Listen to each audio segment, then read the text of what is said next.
guys, my name's Laura and I'm the Specky Seamstress. Welcome back to my channel. Today I'm going to be talking to you about my planning for the Great Module Sewalong, which is a challenge being organised by Whitney from Tomcat Stitchery and Carla over at Carla Mayfield. And I'll link their details below. They've got some great videos talking you through module planning and their different modules that they're planning throughout the challenge. Now, the challenge kicked off a couple of weeks ago and runs through until the end of March, or March 25th or March 26th, I think it is. And the idea is you create a module, or more than one module, of 6 items of clothing, which is a topper, so that could be like a jacket or a cardigan, or 3 tops and 2 bottoms. And the idea is that all of those things can go together to make several outfits. Now, for those of you that have been following me for a little while, you'll know that organisation and cohesive outfits are not my strong point. I am currently sat talking to you in bright teal glasses and a jumper with space dinosaurs on it. I feel like that's case in point. I didn't even plan that, which is kind of the point, right? But I've watched a lot of Whitney's videos about module planning and module sewing. Now, I am never going to eliminate ridiculous items of clothing and statement items of clothing from my life. Not that statement items of clothing have to be non-existent in module planning, but you know, you might have one statement piece in a module that goes with everything else in that module. And I'm never going to get rid of like the ridiculous quirky jumper. But what I thought this might be really useful for is planning a work wardrobe for myself. And actually, over the last few weeks, I've been thinking a lot about my work wardrobe, because I said in my beginner tips video, remember why you started sewing. Think about why you want to start sewing. Think about what it is you want in your wardrobe that you don't have in your wardrobe right now, that's why you want to sew and that's what's going to get you excited. And actually, the reason that I tried to learn to sew so many times before it actually stuck, every time my motivation was a better work wardrobe. And by better, I mean that fit me well, that didn't make me feel uncomfortable, and that still showed some of my personality while remaining smart. It's so hard to find work outfits that are a little bit quirky, but not really quirky. Like it's really hard. And actually, every time I've tried to learn to sew, that's been my motivation. So it kind of reminded me, like, filming that vlog really reminded me of that and made me think, yeah, do you know what? I think module planning for a work wardrobe would work for me right now. I want to feel a little bit smarter than I currently do at work, but I don't want to do that by just wearing boring clothes that don't work for me. And the other thing is that planning a module doesn't mean that you can only wear those items of clothing with the other items in that module and you're never going to wear them with anything else. And what I thought would be really good is if I come up with a module or 2, I'll come to that in a minute, then that will give me 12 really good, 6 or 12 really good items of clothing that will go with lots of other things in my wardrobe. So that's what I had in mind when thinking about this module planning. So with that in mind, I've got notes and my notes are in 2 columns, and one side of the paper says monochrome. I know, don't faint, monochrome. And the other side says blues. So I thought that a monochrome module would be such a useful addition to my wardrobe, because I have lots of prints and lots of fun tops and lots of fun skirts. I mean, maybe not lots, but I have some fun things that I very rarely wear because I don't really have a lot of things to go with them. So I thought this would be a good way to fill some of those gaps in my wardrobe while taking part in the challenge. Now, the challenge, you don't have to sew a brand new module. You don't have to sew 6 new items. You can pair things you've already got in your wardrobe that you've made, or ready to wear things as well, things that you've thrifted or things that you've had in your wardrobe a long time, or you know, let's not guilt anyone here. Just things that you've bought recently and you like all of those things are fine. But kind of the spirit is that you might be planning to sew this module. Now, I am not committing to sewing all of these things before the 25th of March, but even to date, this process has been really useful for me in thinking about what I actually want in my work wardrobe. And I would also just point out as well, I really like to have things in my work wardrobe that work more casually as well. I like making the most of my wardrobe. Although I've got lots of clothes and I will always be somebody that has lots of clothes, I don't like to make things that don't go with anything else at all. Now, it doesn't mean I don't do that. Space dinosaur. But I do like things that are quite versatile, you know, that can be dressed up or dressed down. So I'm trying to think of things that are a little bit quirky but would work in my work wardrobe and elsewhere. So I've made it difficult for myself. What's new? So what I'm going to do is take you through each of the items and tell you for the monochrome and the blues what I've chosen. I hope that is the best way of doing this. So if we start off with something that I just think is really useful in everybody's wardrobe, and that often I don't think of as a work thing but actually is really useful for work, is a basic jersey top, because they're really useful under stuff and they're really useful tucked into a nice skirt or a nice pair of trousers paired with a jacket. So I actually have already started on a couple of these things. I have been pattern testing like everything at the minute. It seems I've got so many pattern tests on the go. But I've been pattern testing a basic tee. And I made a cream one, a plain cream one. Because I really need a basic, plain, light t-shirt in my wardrobe. And I'm not a big white fan. I don't wear a lot of white. And I've had this fabric from Minerva Crafts in my stash for ages. And then I was like, oh, I don't really wear a lot of white. But I went back to my kind of plain jersey drawer the other day and thought, actually, that will be perfect for this little top. So this is a pattern test for Glasshouse Patterns. It's called the Celine Tee, and it will be coming out soon, and it's going to be a free pattern, so I will let you all know when it comes out, and I'll link to the Glasshouse Patterns page down below. To give it a little bit of interest, I added one of my Pink Coat Club contains cat hair labels, mostly because my cat came and sat on the fabric while I was cutting it out, so I thought it was very apt. I've already worn this. It's really, really handy to have in my wardrobe. Looks great under dungarees, but also very useful for work. Now, only useful if paired with other kind of worky things. I suppose I should also kind of qualify this by saying I do work in an office, so I'm thinking office wear work module for me, although obviously everybody's work situation is different. Then I'm just having a look at what I've put down here.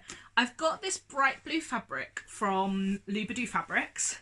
It's a beautiful royal blue, and I have 1.5 meters of this, and I'm thinking I might make myself either I can't remember what it's called.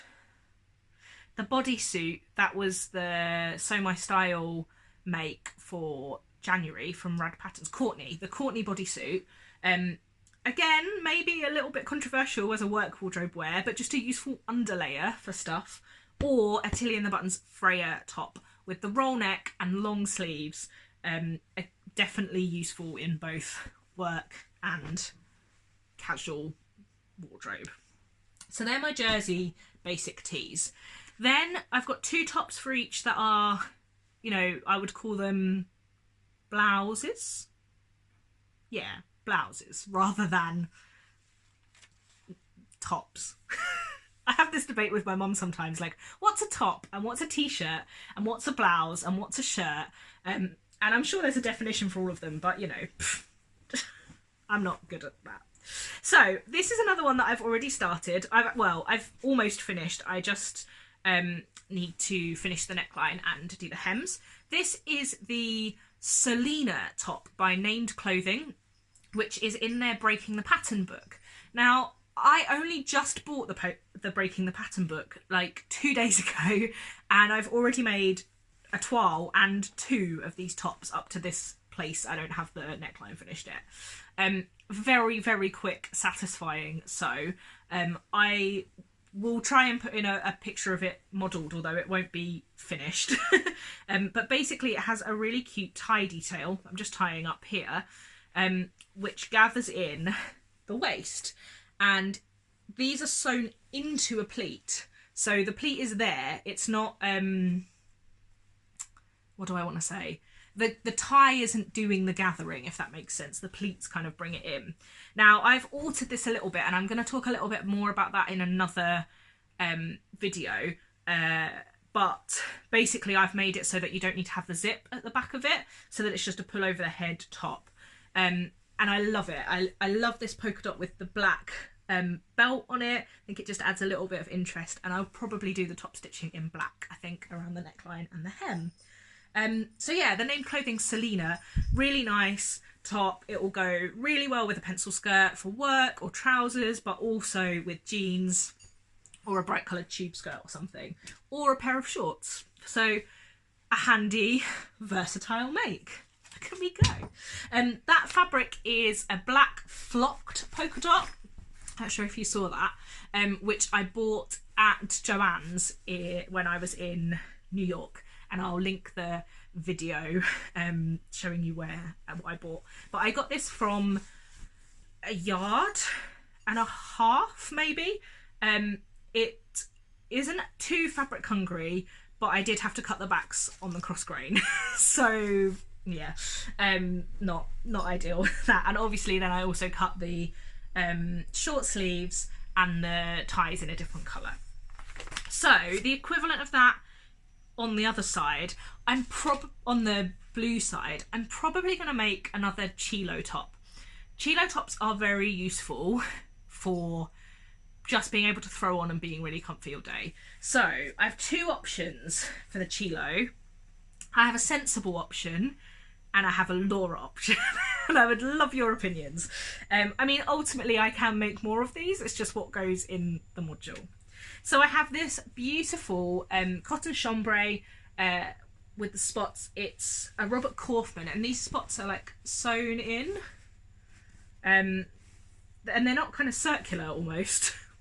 Sounds weird, doesn't it? The other side of it is also perfectly usable, and maybe I would use that for a contrast. That would actually make a really nice Selena top with the ties in the other colour, and maybe even cuffs on the sleeve.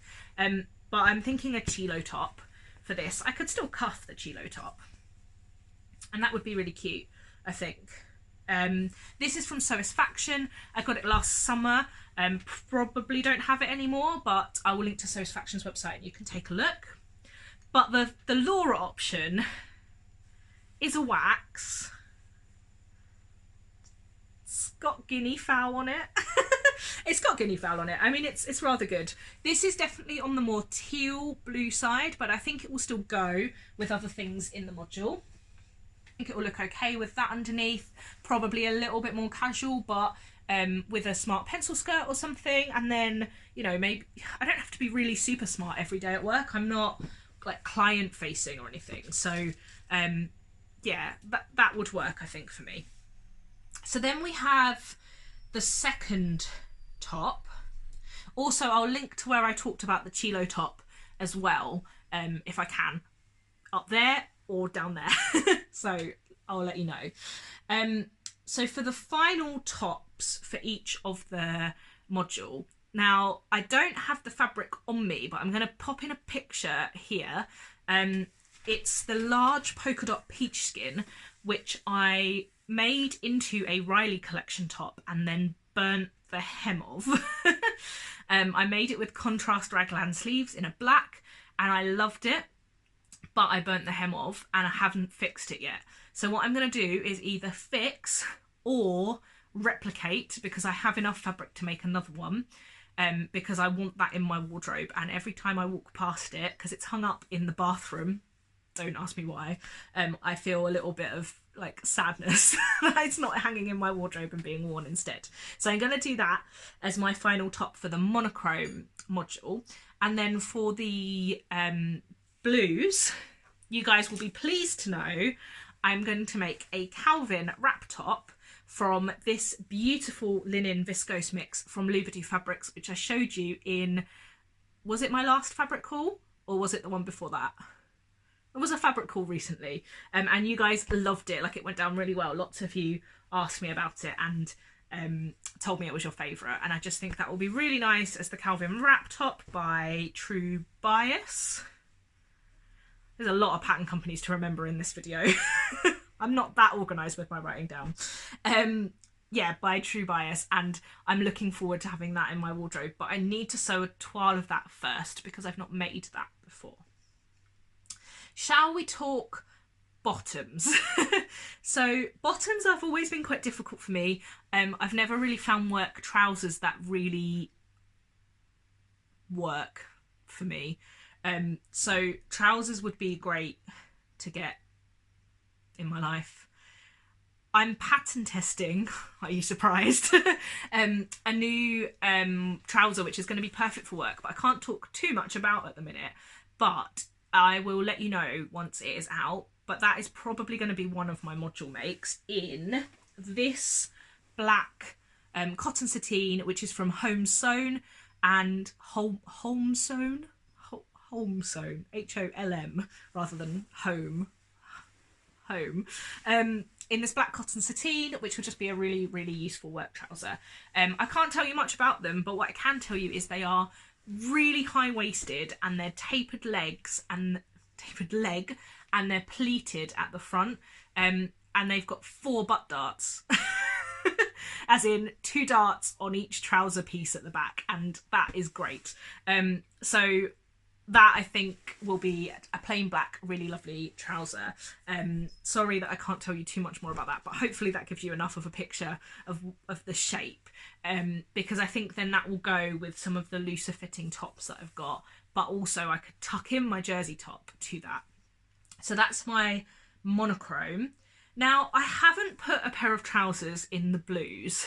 I haven't even got either of the fabrics that I'm planning for the bottoms on the blue, because I'm not very organised. No, because they are in a place in my stash that I can't reach easily. I've hurt my shoulder, and I'm filming this vlog and my husband's out, so you'll have to bear with me, and I'll link to the videos that they're in because I've talked about them before.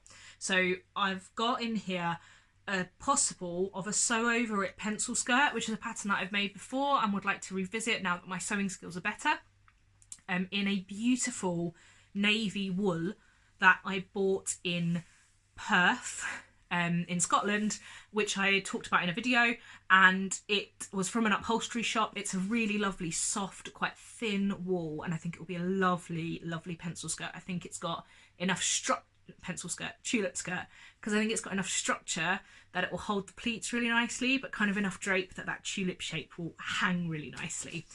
So I think that, although I would make those into trousers as well, or not as well because I don't have enough to do as well, I would make those into trousers, so it will kind of depend how the trouser test goes whether I do that or that. Then the last one for the monochrome is the Seamwork Osaka skirt. Now, I have talked about wanting to sew this and I haven't managed to sew it yet, and I have a couple of fabric options. I think the one I'm going to go with is this. It's the black, gorgeous, slightly tweedy flecked wool from Textile Express, and this grey wool blend suiting, which is from Fabricland. This is from Textile Express, because I think those two together will make a really lovely wintry skirt, like with big thick tights. So I think I'm going to do that. But my other option, it's like the Sensible option and the Laura option again. I've got this beautiful upholstery fabric that I got from Textile Express, which is black with white animals and pineapples and flamingos and things on it on one side, and then on the other side it's the reverse, white with black. And I think the Osaka skirt would look amazing in that, but it's probably not a work skirt. I mean, it might be a work skirt, but probably not with the tops that I've got in the monochrome look. So yeah, I bought this because I thought I was going to make a York pinafore, but I twirled the York pinafore by Helen's Closet. Not for me, which is fine. I love a lot of Helen's patterns, but that one just isn't for me. Not a problem. But that's what I'm thinking with that as well. I just kind of wanted to show you because I don't think I've shown you it yet and I really like it. Then I've got the two final... No, wait, have I? No, there's also another bottom for the blue. Another fabric that I don't have with me, which is a bright blue crepe that I'm going to make a pencil skirt from, and I haven't quite decided what pattern to use yet, but I'll let you know when I make it. Now, the blue crepe is from, well, I don't know where it's from. I picked it up at the Sewisfaction Swish event in April last year, and I think it was like my third ever vlog showing you what I got. So I will link that up here, and you can all laugh at me being all new to vlogging. So yeah, but it's bright blue. I probably would only wear the bright blue top with it if I was wearing something over the top of that, because they will match, but not perfectly, but like two very bright blues together. So then we move on to the toppers. So I've talked about wanting to make, well, blazers this year. Now I would love to tell you that I'm going to make a Jessica blazer for my module. I'm not committing to that at all. But what I do want to make is the Hey June handmade Evans blazer, which is a knit blazer, and it's got, I think they call it a shawl collar. So it's just got one collar that comes round, not a notched collar. And it seems to come up very differently in style depending on what fabric you make it up in, which makes sense. But I really like a couple of them that look like they're made up in slightly heavier knit fabrics. Because they do look a bit more blazery rather than kind of cardigan-y. And I've got somewhere a sample of a fabric which is not monochrome, which is why I've left it till last for this module. But I think it will go with everything really well, and I think it kind of feels that it fits in there a little bit. So this is a scuba suede in this kind of almost khaki, I guess. It's called Scuba Suede Green, and it's, yeah, this kind of small dog tooth, houndstooth. Scuba Suede just intrigued me, so I sent them a message and they said they'd send me a sample. It's really lovely. It's very soft. It feels really suedey. What I was concerned about was that the green was going to feel suedey, but the black was still going to be like scuba underneath, like as if the print had been like flocked on almost, but or the flock had been printed on. But it's really soft and really lovely, but has the kind of structure of a scuba. So I'm going to buy that on payday, buy a couple of meters of that to make the Hey June handmade. So forgive me for slightly cheating on the monochromeness. And then for the blues, I would like to make the Fuller cardigan by Cashmerette in this gorgeous blue sweater knit, which is from Sew Me Sunshine. And it's like a denim blue. I think it was called navy, but it's got a little bit of a marl to it and it's a little bit denim-y. But I made up a toile of the Fuller cardigan and I wasn't convinced. So that might be one of my last makes, but it's beautifully soft, really, really like squidgy and lovely. So I think it will be, it's something I want in my wardrobe, but we'll just work out quite the logistics of it later. I think this might be the longest video I've put out ever, so I hope that you've made it to the end and enjoyed it. Talking through 12 different plans for makes in 25 minutes I think is still pretty good, but hopefully you've enjoyed it. I would be really interested to know what you think of the modules that I've planned, and also whether you are taking part, whether you've looked at module sewing before. I have heard of Sudoku module planning recently, which really intrigues me, which is like a 3x3 grid where all of the things go together. And if I do this enough, you'll be reminded of an 80s dance move. So yeah, I'm interested in this being my first foray into module planning. I don't think it will work for all of my wardrobe, but I think it will be really interesting to do for some of it. Right, I'm going to stop rabbiting on now and leave you guys to your day. But thank you so much for watching, and until next time, bye!